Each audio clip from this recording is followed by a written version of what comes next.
네, 성탄 설교를 준비하면서 제 마음에 여러 가지 생각이 들었습니다.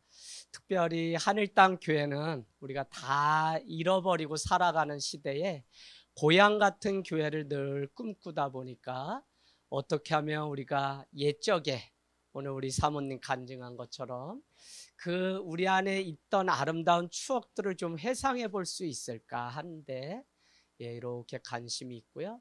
그래서 저녁송을 다 돌면 좋은데 우리가 새로 오신 가정들만 돌게 되었습니다. 그러면서도 어느 교회는 성탄 전야 축제도 하고 성탄 또 감사, 성탄 축하 많은 말들을 거기에 붙이는데 제 머리에 계속 떠나지 않는 것은 예수님의 오심 자체는 우리가 축하해야 되는데 왜 오셨는지 아는 이상은 결국 예수님의 오심은 십자가에 달려 돌아가시기 위함이기 때문에 우리의 눈으로 우리가 축하 감사라고 하는 게 이게 맞을까라는 생각이 불현듯 오래 들었어요. 그래서 저희 앞에도 성탄 예배라고만 되어 있는데 사실은 감사나 축하라고 하는 단어가 지금 생략되어 있습니다. 여러분, 오늘 우리가 읽은 말씀에 로마 황제였던 가이사 아구스도가 전 세계의 인구 조사를 명령을 내리게 됩니다.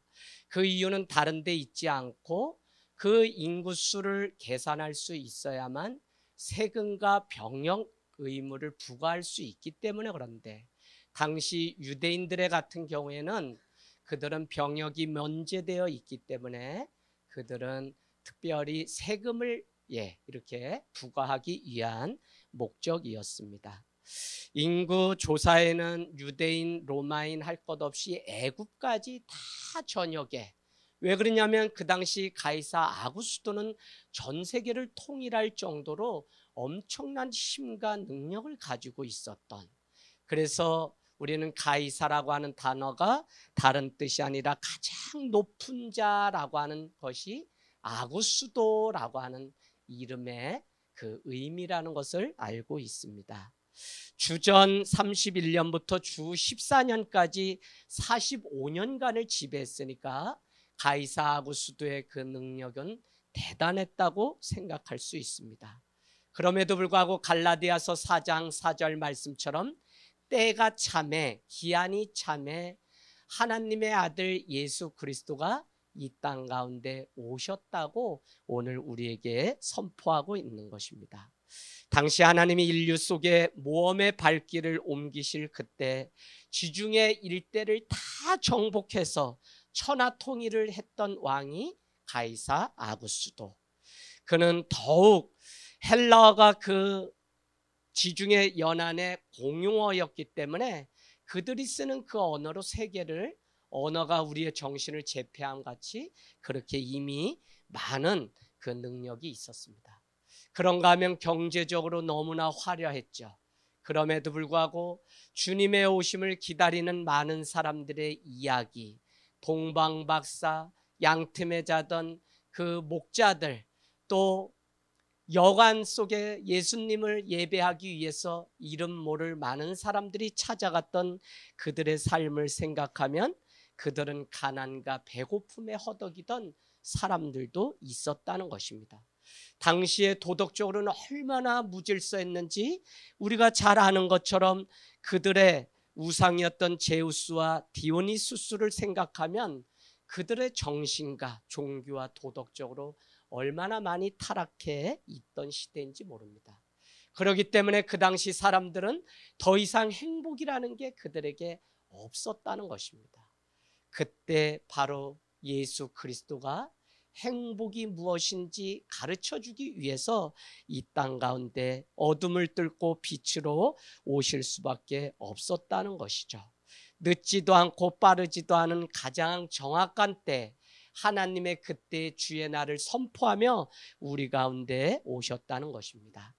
가이사의 명을 따라서 마리아와 요셉도 베들레헴으로 길을 떠나게 되는데, 요셉은 다윗의 가문이며 다윗은 베들레헴 그곳에서 태어난 본거지이기 때문에 그 가문은 자기의 고향으로. 그러면 어디에 살았냐? 바로 우리가 잘 아는 나사렛 갈릴리라고 하는 척박한 땅에 살다 그 로마의 황제의 명을 따라서 자기 고향으로 가서 인구 조사하는 그 과정 때문에 걷게 되는데, 우리가 잘 아는 것처럼 이미 마리아는 만삭이 되어서 사흘길 좋게 되는 그 길을 고향의 인구 조사 때문에 내려가고 있는 것을 알 수 있습니다. 여러분, 120km 정도를 만삭이 된 마리아는 아구스도의 명을 지키기 위해서 걸어가고 있다는 것이죠. 오늘날로 말하면 서울에서 청주 정도의 거리가 120km인데 그 길을 걸어서 돌아가고 있는 이 가문을 볼 수 있습니다. 그런가 하면 베들레헴은 해발 600m 고지에 있기 때문에 계속적으로 산을 향해서 올라가야 되는 이 어려움 속에 놓여 있는 마리아와 요셉의 그 모습을 볼 수 있습니다. 특별히 자기 고향에는 가면 이스라엘 유대 사람들이 조상으로부터 받았던 땅에 대한 고귀함을 가지고 있기 때문에 친족이 떠나지 않고 그곳을 그대로 사는 거예요. 그 이야기는 무엇이냐면, 그날 유대 사람 다윗의 가문 사람들은 너나 할 것 없이 너무나 많이 베들레헴으로 돌아오는 과정 속에 있었기 때문에 우리가 오늘 읽어서 알다시피 머물 집 여관조차도 없는 상황 가운데 놓여 있다는 사실을 알 수 있습니다.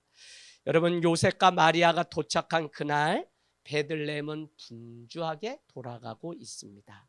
사람과 사람 사이의 어깨조차도 비집고 들어갈 수 없을 정도로 많은 사람들이 모여 있었어요. 마을 어귀에 당도할 때쯤에 여행짐을 나귀에 싣고 가서 내려놓을 그때에 숙소를 얻으려고 만삭된 아내를 위하여 여기저기 다니지만 어디 빈방 없습니까? 라고 하는 연극처럼 빈방이 없는 겁니다. 바로 그때 장사가 잘 되는 여관집 여주인은 고자세를 취하고 그냥 인심이라도 쓰듯 긍휼함을 베풀게 되는데, 그것이 다른 곳이 아니라 말에 먹이를 먹이던 구유가 놓인 그곳, 저기에 말구유가 있으니 그곳에 가서 머물렀다 가려면 가시오라는 그 고자세. 그러나 그곳조차도 머물 곳이 없는 이들에게는 얼마나 소중한 하나님의 은혜였는지 모른다는 것입니다. 한낮의 혼란함과는 달리 제가 가만히 지금 상상을 이렇게 해보면 그날 베들레헴 그 여관이 있는 그곳은 조용했을 것 같아요. 왜 조용했을까요? 밤에 별은 반짝반짝하고 그 동네는 삭막할 정도로 적막함이 있었을 것 같아요. 예, 왜 조용했을 것 같아요? 네, 제 생각에는 많은 사람들이 고향을 찾아서 수십 리길을 종일 걸어서 오다 보니까 피곤에 지친 나머지 여관을 잡은 사람은 그 안에서 골아떨어졌을 것이고, 비록 말구유에 누워 잠을 청하고 있는 마리아와 요셉조차도 먼 길을 사흘길을 좋게 걸어왔기 때문에 그들도 피곤에 지쳐서 일찍 잠자리에 들었을 것 같습니다. 고향을 떠난 그들에게 옛 생각이 무릇무릇 생각될 때 여기저기서 외양간에 정말 말의 울음소리나 소의 울음소리를 들으며 그래도 그 피곤함을 이기지 못한 채 골아떨어져서 만삭된 마리아와 요셉은 잠을 청했을지 모릅니다. 성경은 예수님이 어느 시간에 태어났다고 말을 하고 있지는 않지만 외양간 동물들이 누워있는 구유 그 틈바구니에서 예수님이 태어나신 것입니다. 예수님은 하나님의 아들로서 하늘의 영광을 버리시고 이 땅 가운데 오셔서 바로 그가 누인 곳은 안락한 방이 아니라 여관도 아니며 바로 가축들 사료를 먹이던 구유에 누였던 것을 우리는 알 수 있습니다. 일평생 예수님의 삶은 머리둘 곳 없이 그와 출생과 더불어 평생을 살아갔다는 것입니다. 제가 이 말씀을 준비하다 예수님은 말구유, 낮고 천한 사람들이 소란스러운 그 도시 한복판, 어쩌면 그곳에 관심 없는 그곳에 오셨는데 예수님의 오심을 진짜 아는 우리라면 우리가 그것을 축하하고 감사하고 축제, 더구나 상업에 맞물려서 하는 이것이 맞을까라고 하는 고민을 하게 된 것입니다. 여러분, 우리가 그냥 매일같이 보내는 성탄절이지만 오늘 이 말씀을 마치고 여러분이 돌아가게 되면 말구유에서 태어나신 주님을 따라가는 삶이 무엇일까?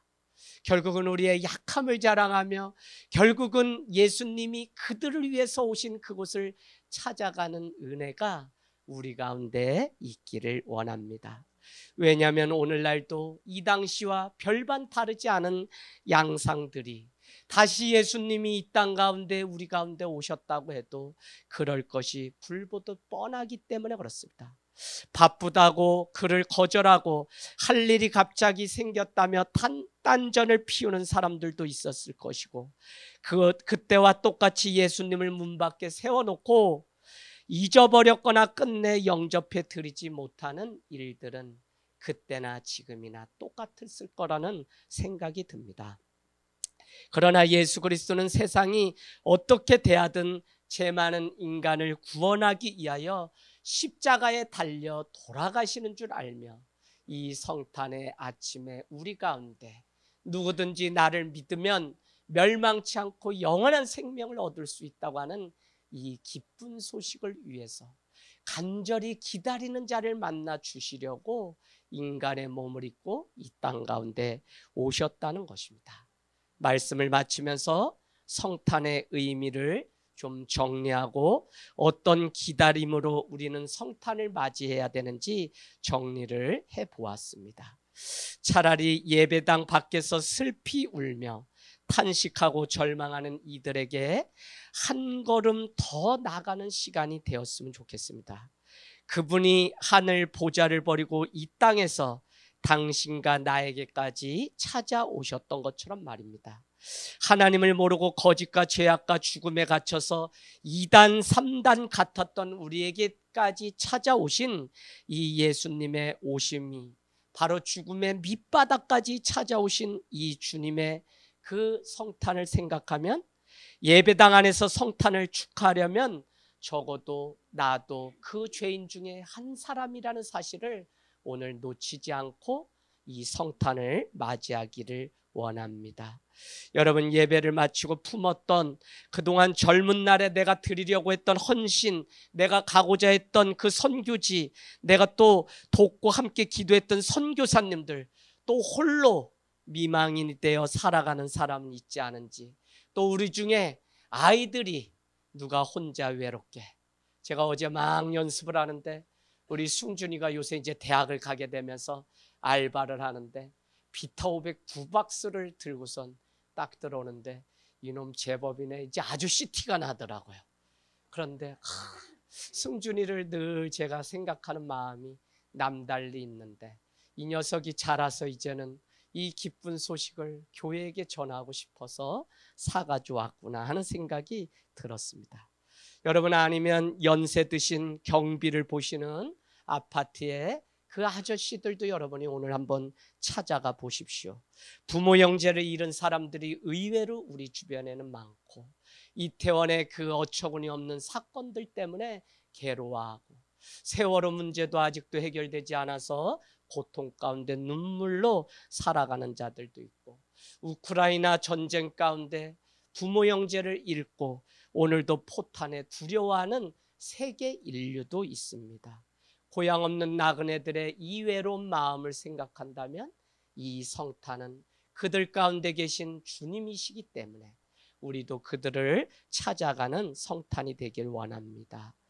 여러분, 한 걸음 더 나아가시면 그곳에 주님이 같이 계시고 말로 다 할 수 없는 은혜로 하나님이 앞에서 다 버려진 존재같이 살아가던 그들이었는데 우리가 손을 내밀므로 인해서 하나님이 오신 그 사랑과 긍휼을 다시 얻는 그 회복의 시간이 되길 원합니다.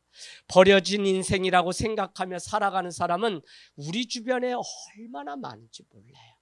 이번에도 성탄절에 베이비박스 사역을 하시는 70이 다 되신 목사님의 사건이 이 TV 공영 방송에 나오게 되면서 모처럼 우리 기독교에 좋은 댓글들이 달리는 것을 2023명의 장애인 친구들과 또 버려진 아이들, 어느 날 자기 집 앞에 한 아이를 두고 가는데 전화가 왔다는 것입니다.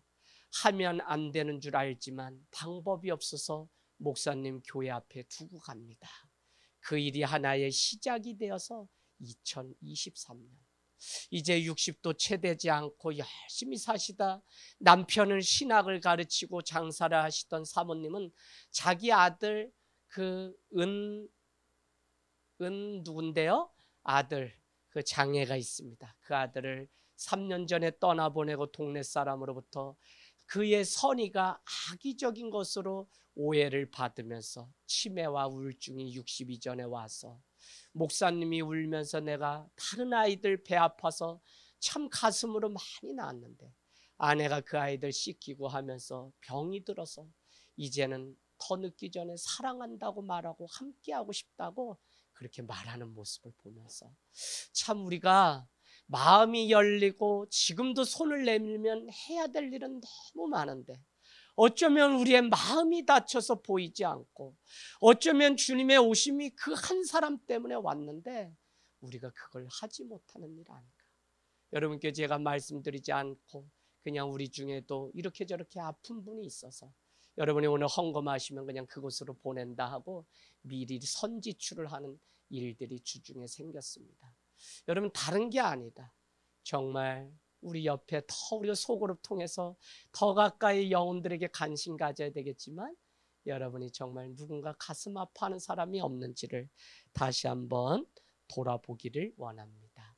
화려한 궁정이 아니다 거친 들판에 양틈에 자는 목자들에게 아니 오늘 소란스러운 말구유에 오신 그 주님은 세상 한복판에 많은 사람들이 있지만 여전히 친구가 없고 여전히 손잡아줄 사람이 없는 그곳에 예수님은 찾아오셨습니다.